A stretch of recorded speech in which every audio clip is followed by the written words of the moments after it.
Day 2 of restaurant 7 days ചാലഞ്ചിലേക്ക് സ്വാഗതം.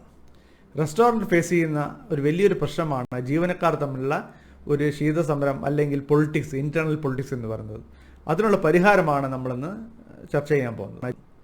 അതായത് ചിലപ്പോൾ എന്നെപ്പറ്റി, ഞാനൊരു ജീവനക്കാരനായിരിക്കാം, എന്നെപ്പറ്റി വേറൊരു ജീവനക്കാരൻ കുറ്റം പറയുന്നത് മൂന്നാമതൊരാൾ കേട്ട് എൻ്റെ അടുത്ത് വന്ന് പറയുകയും അത് എൻ്റെ മനസ്സിൽ വെച്ചുകൊണ്ട് അത് വലിയ പ്രശ്നമായി വളരാനും എല്ലാം സാധ്യതയുണ്ട്.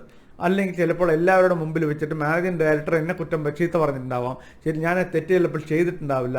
ഇതിനെല്ലാം ഒരു റെസൊല്യൂഷൻ എന്നുള്ള നിലയ്ക്ക് ചെയ്യുന്ന കാര്യം എന്താണെന്ന് വെച്ചാൽ നമുക്ക് അവിടെ ചെറിയൊരു വാർ റൂം സെറ്റ് ചെയ്യുക എന്നുള്ളതാണ്. ആ വാർ റൂം സെറ്റ് ചെയ്ത് കഴിഞ്ഞാൽ എന്നെപ്പറ്റി ആരെങ്കിലും എന്നെ പറഞ്ഞിട്ടുണ്ടെങ്കിൽ അത് തെറ്റാണ് എന്ന് എനിക്ക് പൂർണ്ണ ബോധ്യമുണ്ടെങ്കിൽ ഞാൻ ആരാണോ പറഞ്ഞത് അവരെയും ഒരു മാനേജരെയും മൂന്നാമതൊരാളെയും കൂട്ടിക്കൊണ്ട് അവിടെ പോയി സംസാരിക്കാനും അതിന് കൃത്യമായിട്ടുള്ള പരിഹാരം നേടാനും സാധിക്കും. ഇതുകൊണ്ട് ഇന്റേണൽ പൊളിറ്റിക്സ് ഒഴിവാക്കാം. ട്രൈ ചെയ്ത് നോക്കൂ.